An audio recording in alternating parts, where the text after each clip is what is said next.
కాళేశ్వరంపై న్యాయ విచారణ మొదలు కానుంది. రిటైర్డ్ న్యాయమూర్తి జస్టిస్ పినాకి చంద్రఘోష్ ఆధ్వర్యంలో ఈ విచారణ జరగనుంది.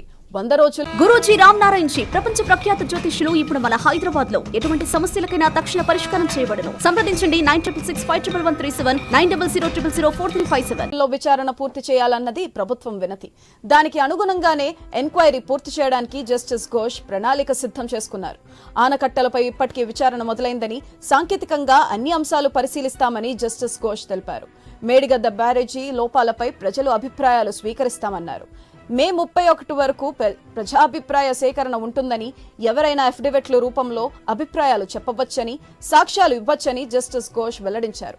వాస్తవాలు, సాక్ష్యాలు ప్రతిపాదికను న్యాయ నియమాల పరిధిలో విచారణ కొనసాగనుంది. నిర్మాణ సంస్థలతో పాటు అవసరమైతే రాజకీయ పార్టీల నేతలను కూడా పిలుస్తామని జస్టిస్ ఘోష్ చెప్పారు. మేడిగడ్డపై అధ్యయనం చేసిన ఎన్డీఎస్ఏ కమిటీ నివేదిక త్వరగా తెప్పించాలని రాష్ట్ర ప్రభుత్వాన్ని కోరామన్నారు. అవసరమైతే ఐఐటీ తదితర సాంకేతిక నిపుణుల సహాయం తీసుకుంటామని వెల్లడించారు.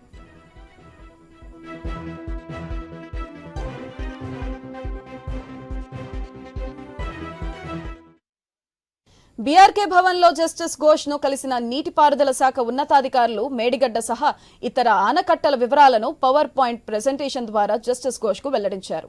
అలాగే కమిషన్ కు సహాయకారిగా ఓ నోడల్ బృందాన్ని కూడా ఏర్పాటు చేశారు. ఇందులో 9 మంది అధికారులు ఉంటారు.